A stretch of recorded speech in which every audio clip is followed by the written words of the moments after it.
I'm feeling horrible today, Kyrin. Yeah. I just want to throw myself out the window. Oh, it's not high enough. Well, there's actually it's not high enough to do any. Probably just land on the roof, fall slowly over, and fall on the grass. This week we're talking about self-loathing on episode 28. 28. We're still here. You know, the virus hasn't yet defeated us. No. So it's been quite good. Yeah. Also, if you're looking at us on a video, this is the potentially last time you'll see us in this scenario. We have said that a couple of times. Yeah, but this is going to be the last time. So okay, if you've been waiting for it, if you've been one of those people waiting for it, it's going to happen. Yeah, very good. One immortal moment. Well, okay, so kick us I'll kick it off with a sentence, so it's understandable, and it's just a simple one. I think panic decisions make for no good decisions. Yeah. So I just made that off the top of my mouth because I had nothing written down. Okay. But I had this last week happen. I still had it this week, mere mortal moment. I was still a little bit in the panic sense, and it wasn't now just so much on the information. There was other decisions I was making that were quite abrupt. I was making things, sort of informed decisions with no information. So I was thinking like, oh no, I knew kind of like an outcome that I had to do, but I was just flying through any logic. I was just kind of like, oh, I've got to do this. I'm going to do it right now. And if it doesn't get done, it's not going to work. And I didn't like stop and really think about it. So I kind of reduced my panic on just the coronavirus items and have sort of assuaded myself, and it's sort of fine and conditioned to it. Yeah. But now there's other sections where it's sort of like hyped up. So again, I think for me, it's still being a mere mortal with a lot of this panic and understanding things. So that's been the week that has been. I think I've got to take that forward and keep on improving with it. Yeah, interesting. I would definitely suggest taking your time with some of this stuff as well. So for example, like we've been talking a lot about the stock market and whatnot, just because, I don't know, I suppose it's kind of interesting, and that's something we've been dabbling in. But I've done more research, and like the more research I do, the more I'm content to wait, because I think it's just going to go down and down. Like, but there is that opportunity now where it's like, oh, if I don't jump in now, I'm going to miss out on potential gains and whatnot. Yeah. But I think that's like that panic buying as well can be just as bad in that sort of sense. Yep. So definitely take your time with those sorts of decisions. Things. Right, I've got two. Oh, two. So the first one is, don't aggravate injuries. Like it's not going to change. So context behind that, was doing some painting in a linen cupboard, so I had to like get right up in, was like looking up and like onto the side and stuff while painting, just putting my neck in really weird positions.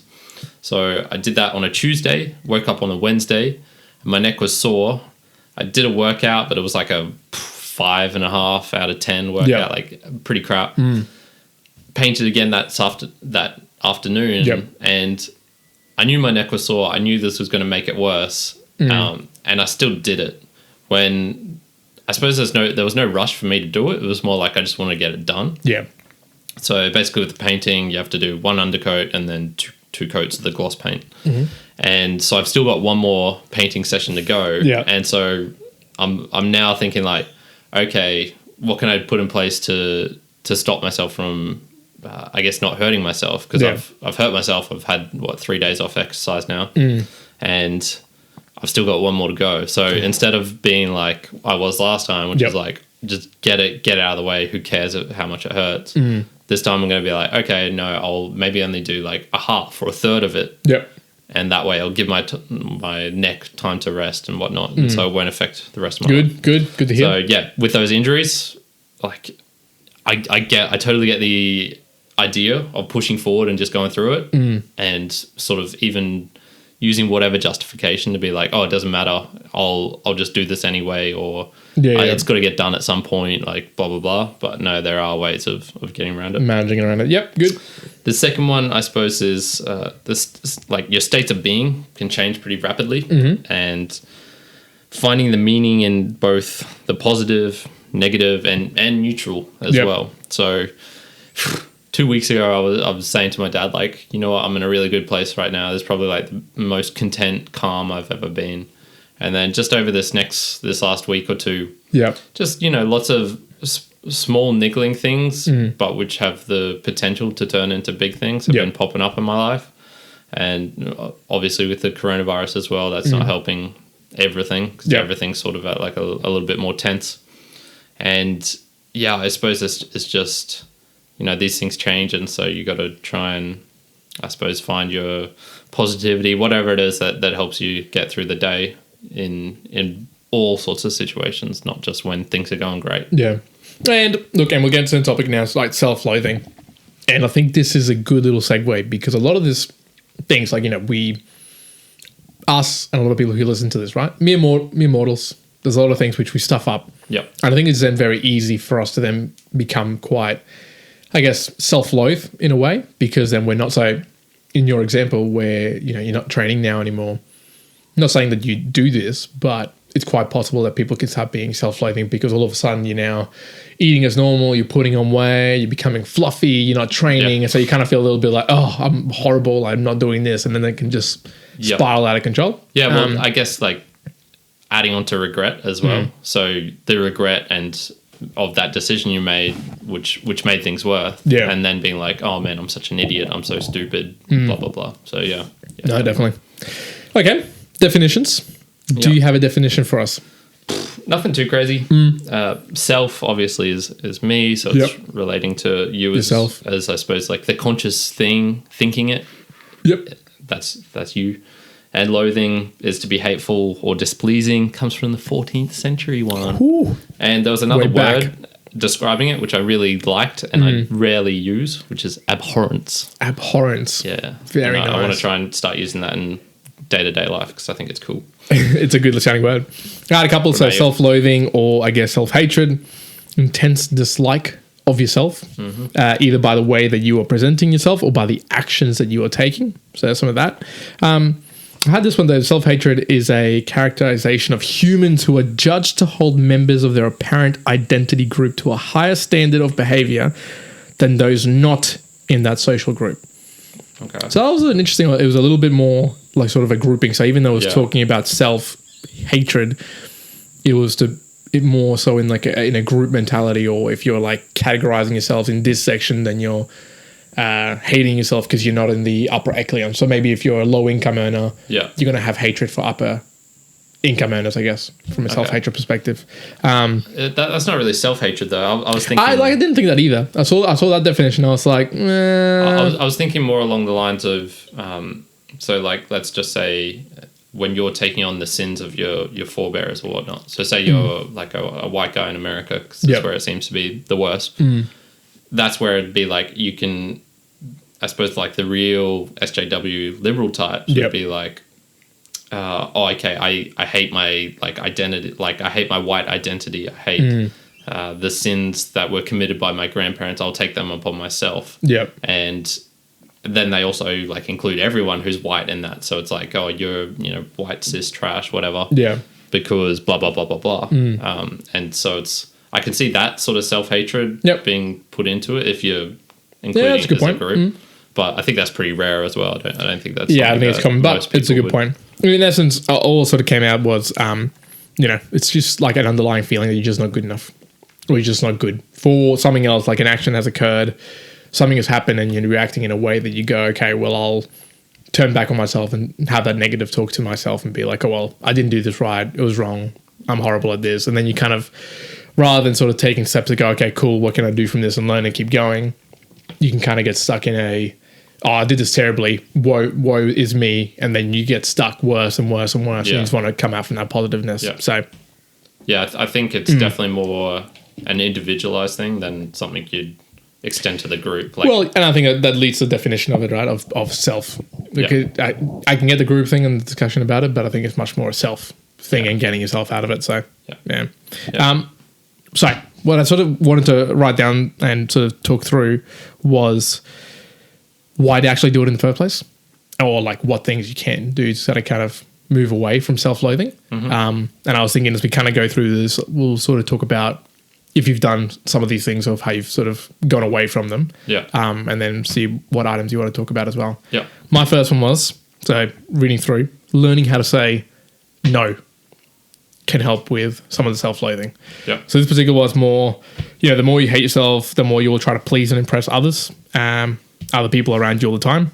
So if you think you're a rotten piece of shit, you're going to want to help out more people and never say no, because if someone asks you like, oh, okay, well, can you do this and can you do that?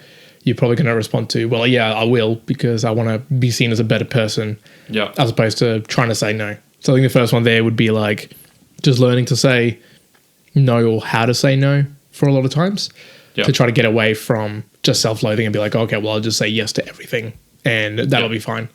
Although, I'll decide for myself, I feel like that's not too bad of learning how to say no, but I still get put in sort of places where I'll be like, okay, yeah, I'll say yes to please others, as opposed to it being a complete self thing. Yeah.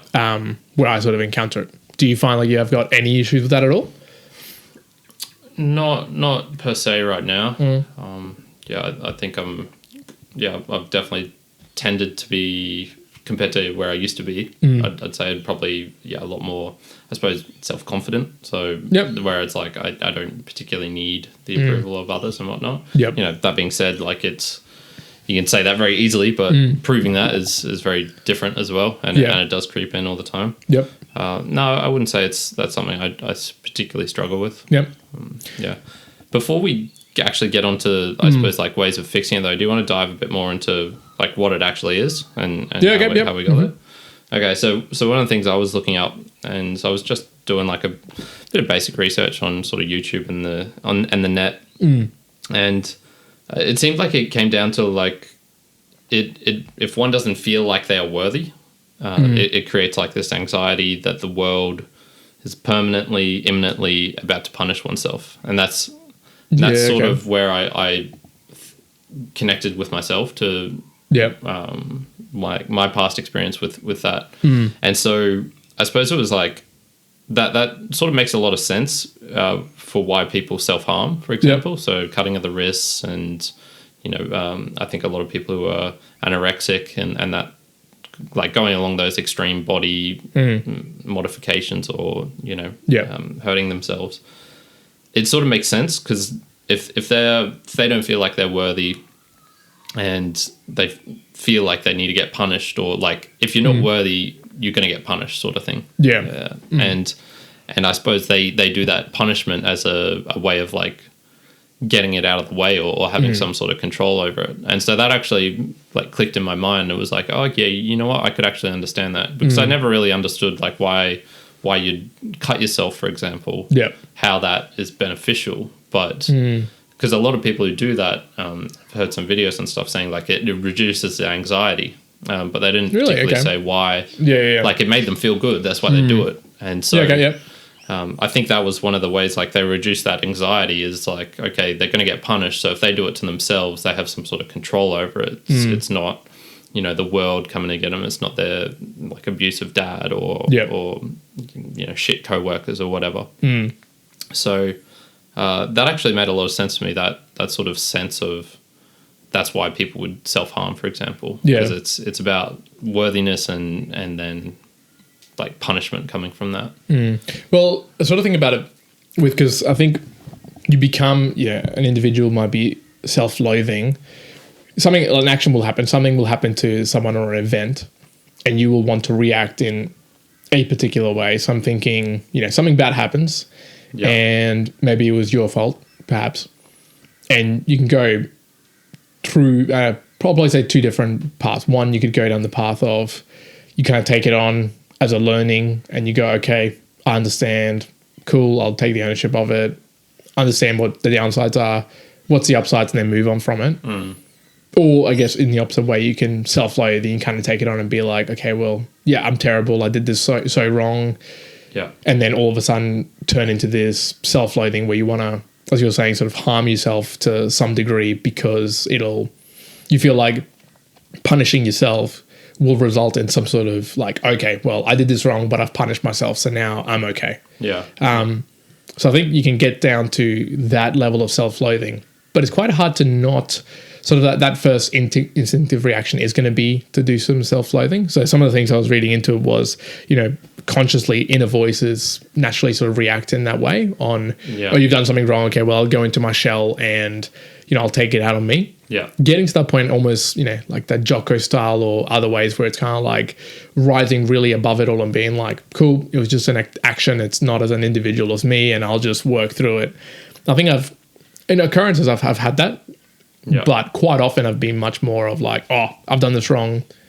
I've got to punish myself in some way. So it might be like, and it doesn't have to be self-inflicting harm, but it might be things like, oh, okay, I'm going to work for 4 more hours and do this thing, or I'm going to train for 3 more hours, or whatever it may be. I think you can react in different ways, some that are obviously probably a little bit more beneficial than the extreme of cutting yourself or really inflicting self-harm or harm on others, or reacting really nastily to other people. So I think you can have a big range of it. Yeah. Because I would suggest when people, who was talking about this, can't remember if it was Jocko, if it was another one, they were saying when someone dies, there's no real, I guess, protocol on what you do when someone dies. It's kind of like people can get into this sort of really depressed state.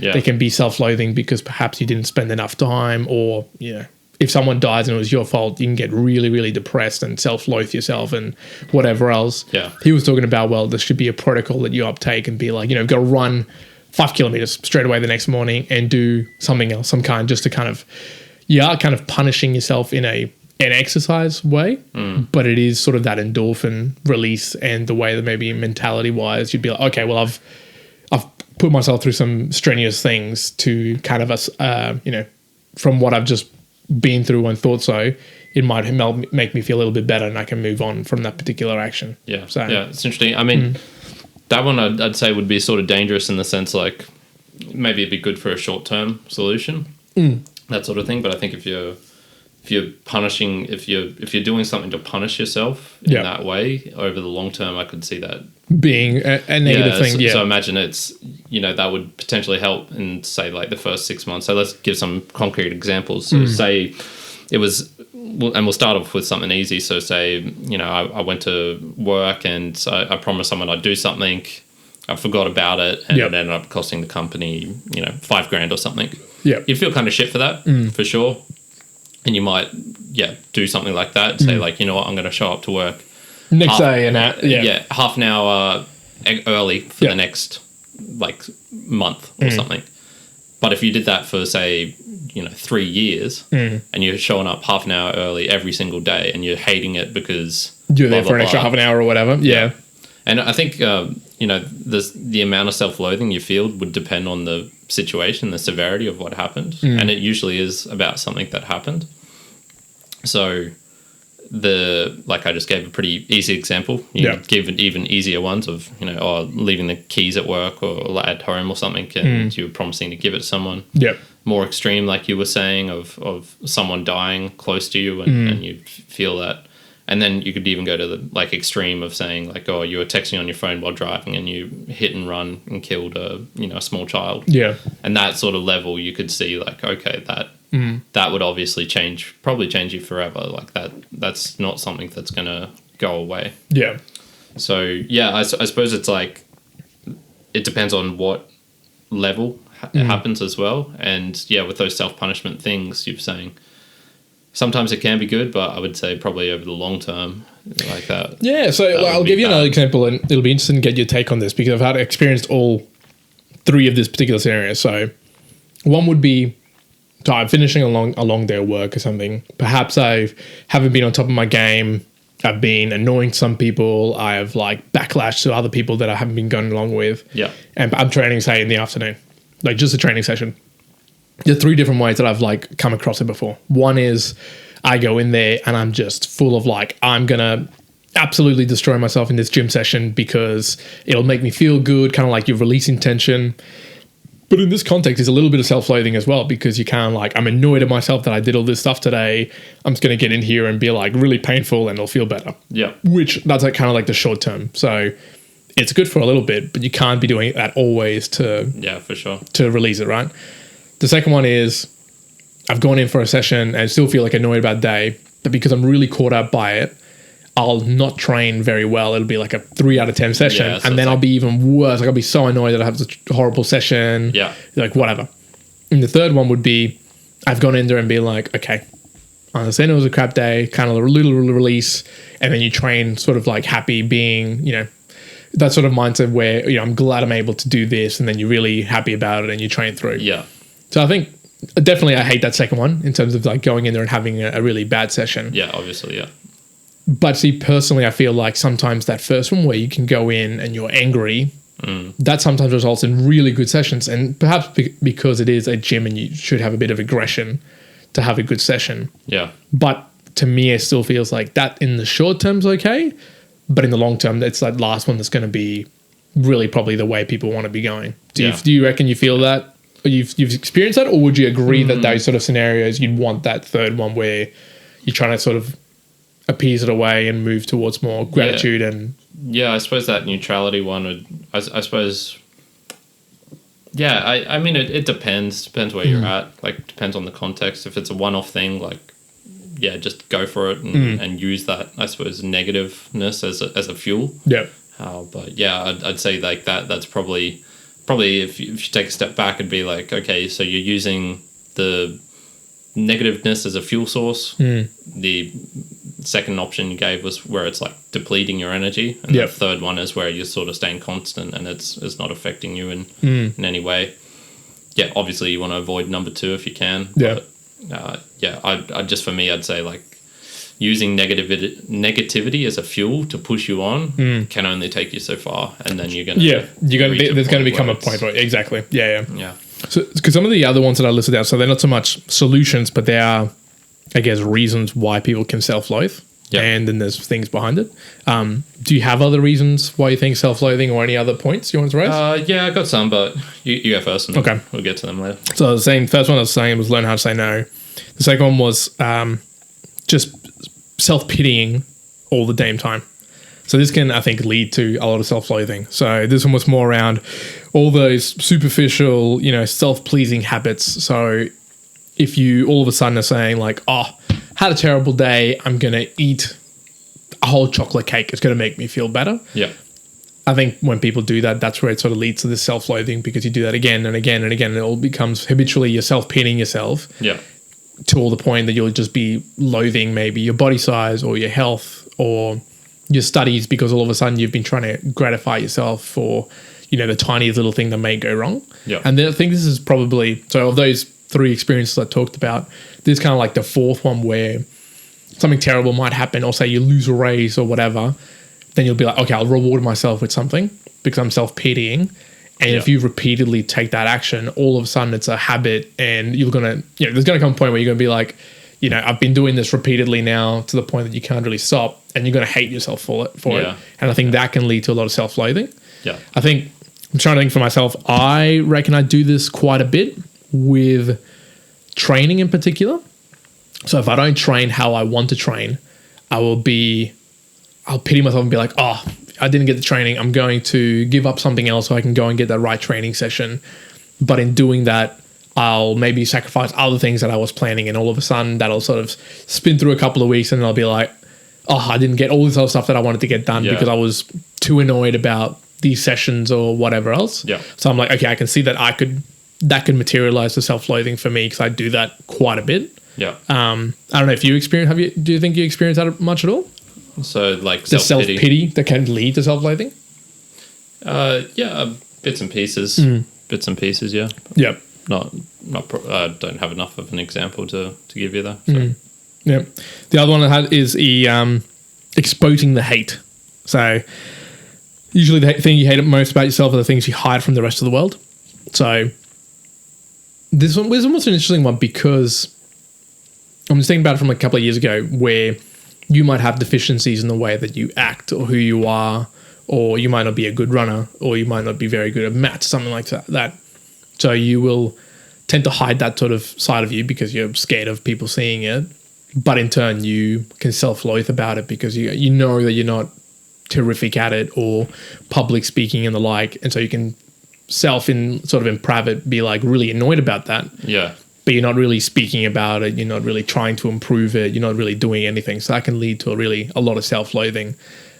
I think us doing the podcast, so from my perspective, us doing this sort of podcast and just talking about things has led to us talking maybe a lot of things that we're not particularly great at. But in turn, it's made it easier to talk to other people about, okay, well, I'm not fantastic at this thing, or I'm not fantastic at that thing. So you kind of remove that self-hate that just sort of like hides a little bit in your life. And that can turn into a lot of self-loathing by being a little bit more, I guess, confident in the fact that again, we're all mere mortals and there's things that we're not terrific at, but that's kind of okay. But I reckon there's a lot of people out there who are not okay with that. Yeah. Exposing those real deep parts of you. Yeah. That's hard as well. And I'd say one of the things with that is you have to confront it as well when you're telling other people about it. Yeah. So if you're in denial about something, it's even if other people are telling you, oh, you know what, you're actually not as good a singer as you think you are. Yeah. Stop singing at our karaoke. Just so everyone knows, I am actually a great singer. It's been confirmed. It's been confirmed by these audios. We recorded some songs. Yeah, right. And I was a better singer. I'm not, so I don't care. But yeah, I'd say that sort of thing. But you could just be like, oh, you know what, they don't know shit. I'm actually Mariah Carey. Yeah. Well, there are ways of just going through life and not confronting that reality as well. Yeah. And I suppose part of that self-pity and self-loathing is almost avoiding that would be saying, you know what, I'm not going to acknowledge it to myself or other people. Yeah. In that sense, yeah. And I think this sort of translates to, it's an interesting one. So I think a lot of people, and I reckon I still don't do this quite well. It's forgiving people and really importantly, yourself to stop a lot of self-loathing. So when it comes to things like a gym session or you didn't do something completely right or perfect, I guess, you can, especially if you're a perfectionist or the like, you can get really angry at yourself and be like, it wasn't a 9 out of 10 session, or I didn't get an A+ on this test, or a GPA of over 6 or something like that. And you can really hate on yourself or hate on other people. And I think that aspect, it's actually quite hard to get to just forgive it and be like, okay, cool. You know, I didn't do this because maybe I didn't take enough ownership to study, or I didn't take enough ownership to train hard. Okay, cool. I understand that. Cool. Move on forward. It's not worth sort of sitting on it and self-pitying and self-loathing, which I think a lot of people can get really stuck on, that past things that you took on, but never really doing anything with it. And I think that's probably the hard bit. I've started doing a lot of forgiving people, and I think there's that saying where start the morning expecting that everyone you're going to talk to is going to be assholes. And then the rest of your day is going to be quite good because you're expecting that everyone's going to be really bad. So it's in that sense, you can forgive people. Like if someone's, being really callous or angry at you, you'd be like, okay, well, they might have a bad day, whatever it may be. I don't have to react in that way. I've just got to go in my own sort of way. Yeah. But it can be quite hard to forgive yourself if, like you were saying, you promised someone that you were going to get them, say, something by 9 a.m. the next day, and you don't do it. So I think a lot of people would go like, oh, I didn't do it. If you're like someone who's like a perfectionist, you'll get really angry at yourself. You might self-loathe. You'll try to make up to them and be like, okay, well, what can I do to improve this or whatever it may be? And that's okay. But I think if you prioritize right and for some reason you weren't able to get to do it by 9 a.m., perhaps there was other more important things. You got to forgive yourself and go, okay, well, I made these choices because of these other things, and this is why I didn't get the 9 a.m. Cool. Yeah. Next time I can do this to improve it. Or if it really wasn't that important, then that's okay. Cool. Move on forward. Yeah, for sure. Yeah, that's interesting. I suppose one of the things we should mention here as well. No, actually, I'll get onto this first. So with the forgiveness, I think using it is sort of like training a muscle as well. So if you can forgive like those small things with other people or with yourself or whatever, it grows that muscle to be able to forgive the bigger things. And so I think, a lot of self-loathing is centered around something that I'm doing wrong, like I'm not perfect or whatever. Yeah. And being able to forgive that is super hard, super hard. And so, I suppose building that muscle up to the point where you can forgive yourself or whatever is probably it's like training. Yeah, and it's such practice. It's such an interesting one because you at level 0, like if you're terrible, say you're, with a partner or something's happening. Yeah. The first level would be like you were just oblivious to anything. You're just like, oh, this person's an idiot. They don't even know what's going on. They're just annoying, whatever it may be. Then when you start kind of acknowledging that perhaps like, oh, okay, I can see it's my issue, or that, I can see what the issue is. Even at that point, you can start still self-loathing. So you might not self-loathe at the beginning when you're just completely oblivious, but as you realize more and more, you can become self-pity and self-loathe a lot more because you still don't know yet how to forgive yourself. Yeah. And I think it then takes that next step to go, okay, now I realize is I take ownership of what it is. I forgive myself that I wasn't, if you're expecting yourself to be 100%, I wasn't because of whatever. Okay, cool. Let's move on and take these actions or these steps to improve. Yeah. So I think there's quite a few steps in there between, I guess, when an event happens or an action that can, negatively impact you mentally. You might be so low on the scale that you don't even understand it to the point that you start understanding it and then you're self-loathing, and then really getting to that full endpoint where you understand that your ownership and then you're taking the right steps behind it. Yeah. So, and I think meditation could probably help that out as well. Yeah. Like in the whole step of stepping back from an emotion and not even, I guess, moving away from the self. Yeah. To just kind of realizing that that's just emotions that encapsulate, but it's not exactly you. It's just the emotions that your brain articulates, and you can kind of step away from that. Yeah. So. Yeah. So I actually had something down there. Stoic philosophy. So yep. That's. I've been really getting into that lately, actually. Yeah, for sure. Have you read Meditations by Marcus Aurelius? Yeah. So I have been. If people want to check that out, and this might be a long time ago because I'm only just getting through it. So from episodes like 120 onwards on Tim Ferriss's podcast, he actually turned all of Marcus Aurelius' letters into audio translation, which is called the Tao of Stoicism by Marcus Aurelius. Okay. So it's really good. And every so often, a couple of the episodes will be just one of those letters. Yeah. Which has been really, really good. So I've really enjoyed them. Yeah, okay. Yeah, good. It's a good way of getting it in. I suppose with Stoic philosophy, it's examining your reaction to stimulus. So the stimulus in this case would be something happens and then you immediately turn to yourself and you're, beating yourself up for whatever it is. Yep. Doesn't matter what it is. I suppose the key part there is like the examining of why that's happening. Yep. And thinking like, okay, is this, and this is sort of meditation as well. Like these boundaries cross quite easily. Yeah. And it's deciding, okay, like, where is this coming from and why? And just taking that step back. And one of the things with self-loathing is, and this is something I found quite interesting, is a lot of the things you'll hear include something, I don't know how to describe it, but it's like two different selves. So, for example, like, I can't live with myself anymore.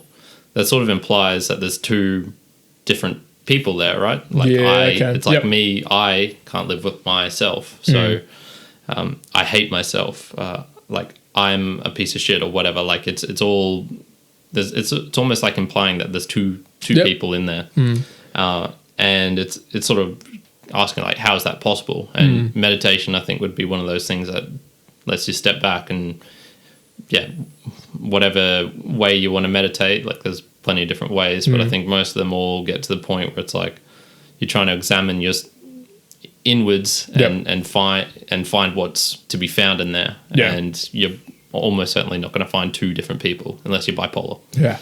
And you might be screwed. or more people. But it's quite true with the whole self-loathing, right? Because you talk about two people, there's your emotional self and there's a logical self. Like that's like a thing, because when your brain and you as a human machine, as a body, you've got thoughts and that it's like 2 million years old, right? And that's just a part of your being. Then you've got your logical and reasoning side of your body that you can quite quickly, if you're really good at meditating or, you read into Stoic philosophy and you really inspect when you've got an emotion, you can quite clearly see when you're angry and kind of remove yourself from it and be like, oh, I can feel that I'm angry. And then your logical side can be like, okay, I can understand why I'm angry. You can have those two sort of sitting within oneself. Yeah. Now I'm like still quite terrible at that. I can they're very connected still and trying to get better at it. But I can see how you can become really good at that. And you could almost feel like there's two beings in terms of one really emotional side and then one logical side that's sort of rationalizing and seeing that other side being like, oh, okay, I can see that I'm angry because such and such happened. Yeah. So one other one I was sort of reading about was from a self-loathing is more like how can you improve from it? I think backing up with the other one, just letting yourself fail. Yep. So if you practice, I think the whole thing, if you practice failing a lot more, and getting used to that. So whatever case may be, then you'll less and less really be inclined to self-loathe. So if you start even loving the fact of failing, like if you go and say, and I was actually reading about this, can't remember who it was. I think it was Nassim. Yeah, it might have been one of his kids. The way that he was bringing up his kids was he doesn't prioritize like, oh, tell me what's one good thing you did this week or anything. It's more they've emphasized you got to tell me one thing you failed at this week, and seeing it in like a really positive light and like, oh, I failed to do this or I failed to do that. Yeah. I think that's a good mentality to move away from self-loathing and go, oh, you know, I'm going to attempt to fail at creating a really big video, like a really artistic video on Adobe or something like that. Like I'm going to try and fail by doing the most hardcore crazy things. And at the end of the week, you go like, oh yeah, I definitely failed at that. But you know, this is what I've gotten so far. And it might be 60, 70%. Yeah. You kind of feel like you've achieved it. You achieved it. And normally because you would have failed it, you would have self-loathed and go like, oh, well, this is dumb. Well, look at this terrible. I wasted all this time. You kind of spin it on his mind and you're already expecting to get it wrong. So it's almost a positive when you do and you don't even care about the self-loathing. So I like that sort of idea. I haven't really tried that. So sort of reading into it, I was like, okay, I might try a little bit of that. And I'm going to actually take that on to next month goals. I'm going to try and set a lot of my goals to be almost failure goals. So like almost expecting that, you know, I'm going to put 20% of them I'm expecting to fail and be like, I'm going to try and fail at this. So like something really insane, but that I'm going to be really aware of, all right, I'm going to fail this. And that's going to be okay. And so by the end of the month, I won't be like, oh, I didn't achieve them. I'm annoyed because of whatever. I'll be like, oh, okay, I can see where I went wrong. Cool. Let's learn from that. Let's move on. So I'm going to give that as an attempt. Yeah, for sure. I think just what we've been talking about as well is a lot of the self-loathing in there, I think that you're describing is more like, would you say it's more momentary things? So things that'll like pop up maybe once a week, once a day, something like that. Okay, yeah. So that's sort of quite different from what I was imagining as well with self-loathing, which is something that's like there 80%, 90% of the time. And so it affects like every decision you make, which is, I suppose, more getting into like the depressive sort of thing as well, where it's not a rational thing that is easy to think your way out of. Like a lot of the things we're describing here, I think are things that you need to have some moments of clarity or something, where you're able to like think clearly and be like, okay, maybe if I implement this will stop these other parts of my life that, you know, occur once an afternoon or once a week or something like that. So yeah, just putting like a flag on that saying like, you know, a lot of these things are very easy to talk about, but when you're just in such a bad way. But I think, and I'll touch on that. I think if you're in a really deep, bad way, and I think, you're right. All of these things are kind of like, at the moment, you can change these things. If you've already gone through months or years and you're in a super depressed, self-loathing state, I think probably my recommendation is more along the lines, just do one action or one activity, whether it's one of these ones or something else, where you can just take like one thing to the day and be like, okay, I've achieved that. Take that as, you know, that's the first step. Do the next step. Do the next step. Like I definitely wouldn't recommend to take all of these steps all at the same time. Like you'll just fail at some of them and, you know, end up in the same spot. I think it's just one thing that you kind of take on, champion and do it for a while, and then kind of get yourself up and above that. But it can be hard.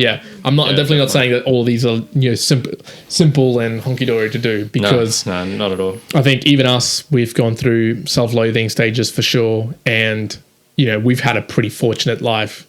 Oh, for sure. You know what I mean? Like there's a lot of people out there who have not and would have gone through much more terrible drama and probably are in self-loathing stages that. Yeah, one of the things that came across like continually in just the research I was doing was people linking it to stuff that happens in their childhood, and you know, particularly abusive parents or living in shit situations where there's just no like you can't do anything, and so you're just getting like beat up or abused psychologically or physically or whatever.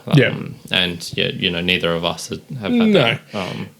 So and I guess what we're saying in this podcast, let's caveat it, that we're suggesting steps that might be positive and talking about our own experiences, But if you are deep in the dumps and you're in a horrible state, we'd probably seek some professional advice. Oh, definitely. And medical help and whatnot.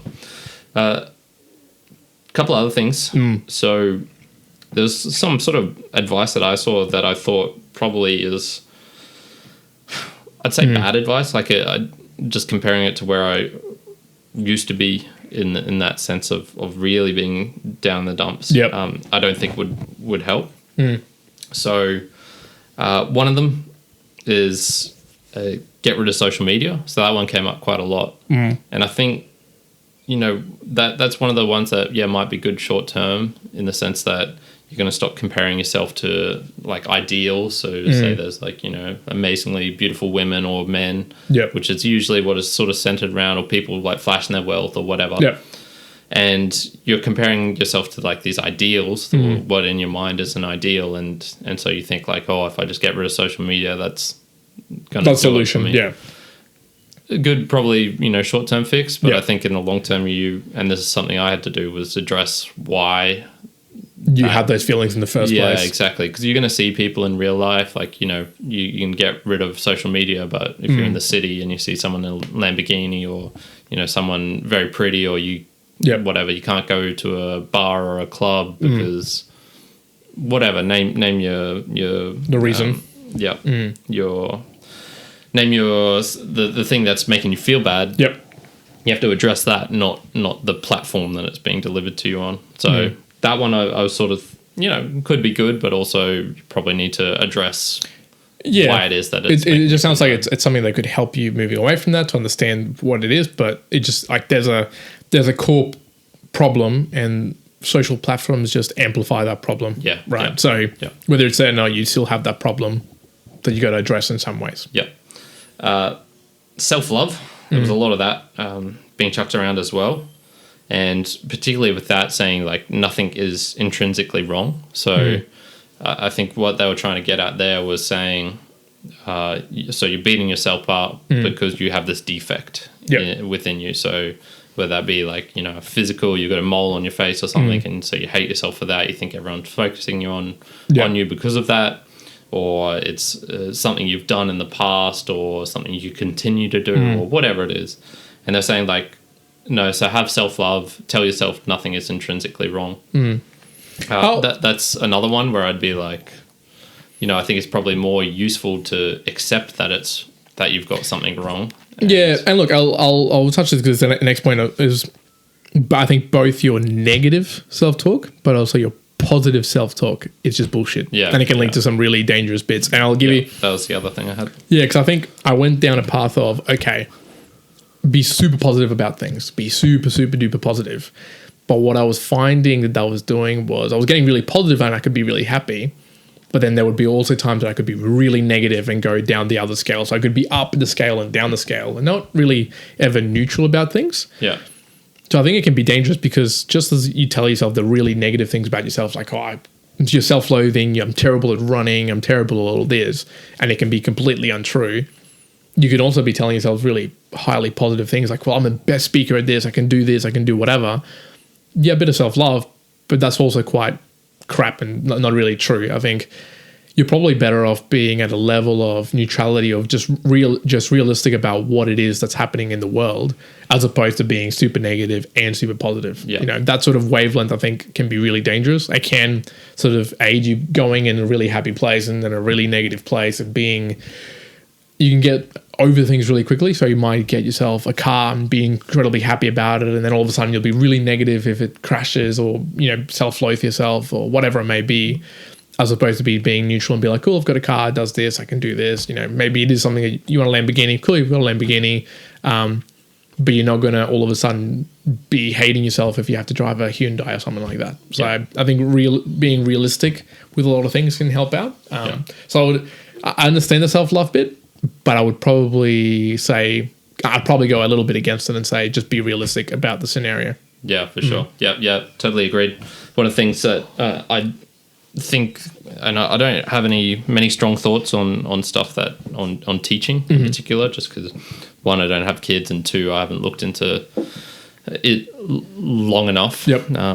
that's definitely one of those topics I stay away from because I just have no clue as to like what's good and what's not. But one of the things I can say from high school particularly was that I felt there was this mode of self-esteem that was being put on us, and I'm not sure if you had that similar feeling, but I just remember being self-esteem and self-confidence was something that was really talked about a lot. And I think Jordan Peterson had a really good, if you look up him and self-esteem, or he dismantles it in a way where I thought like, oh, okay, that makes a lot of sense. Yeah. And which it was essentially like, you don't want to, how can you be like, have self-confidence if there's nothing backing it up or something, or there's nothing behind it.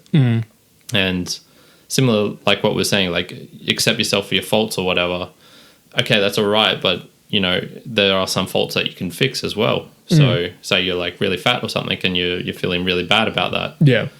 You know, that's something you can fix. So it's you want to get in that feedback loop where you're fixing it and you're self-confident because you're fixing it. Yeah, exactly. Not like high self-esteem. Yeah, because like, I don't care that people think I'm fat or that I think I'm fat. Yeah, exactly. That sort of thing. Yeah. So I think there's a level. Yeah, exactly. Or in another point is, you know, you can be super dumb and you can be like, well, I'm really self-confident, I don't care, or whatever. You got money. Yeah. Like there's confidence level, but you still haven't changed your core, and you can do something about it. So yeah, deriving positivity out of that, or just realism of what's happening, much more powerful, because all of a sudden you don't need a shield of confidence. It's just who you are. Definitely. And doesn't, you know, that core is a lot stronger than whatever front you try to put on. Yeah. I'd say like focus. It's one of those second order things. I feel like if you want good self-esteem and self-confidence, focus on competence first and getting good at something, and then you can have the confidence from that. I like that. Yeah. And just to finish off for me, a couple of books that I've read that sort of delve into this topic a little bit if you're interested. The Dice Man. I can't remember who the author was. The Dice Man. It's basically a dude who's like hates his life, and it's an interesting story. And it's about a guy who's like hates his life, everything's going wrong, and so he commits to, I think, a year of every decision he makes, he does by rolling dice. Yep. And so he gets into all these crazy situations, like starts saying like yes to things. I think he ends up killing someone just because like the dice told him to and whatnot. But I think like at the start of the book, it sort of gets into that. It sets the scene of this guy who hates himself so much. Yeah, interesting. The brothers Karamazov has a little bit where one of the main characters, I suppose that's more about having done something wrong and then like pitting yourself. Right. But it's similar. And The Bell Jar by Sylvia Plath was also interesting. Reading that was a bit of a scary book. Yeah, it is. You've read it? I've read the abstract of it, but I haven't actually read the book itself. Okay, no, it's pretty rough. Yeah. It's pretty rough.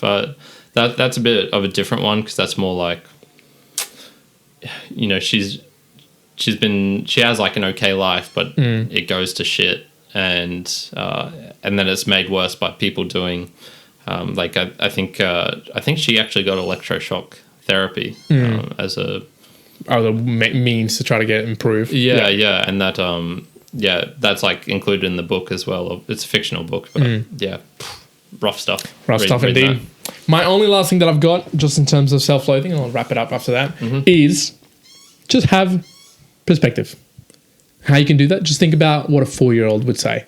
So I was reading about this, and I was like, read the same thing. It was an interesting thing when I saw that. I was like, and it's sort of in the same way. Just think about it from another people's perspective or something else, right? So if you're self-loathing, if you're self-pitying or whatever, think about it from like you're a very raw individual or a human being who would just have no idea, no empathy about things or whatever it may be. Just be like, if you were a 4-year-old in a 4-year-old mind, you know, if the boss was yelling at you or you had a really terrible session, would you really care if you just were an individual that did not know what was going on in this situation? You know, there is times when maybe like someone dies or you've lost a leg or something quite extreme.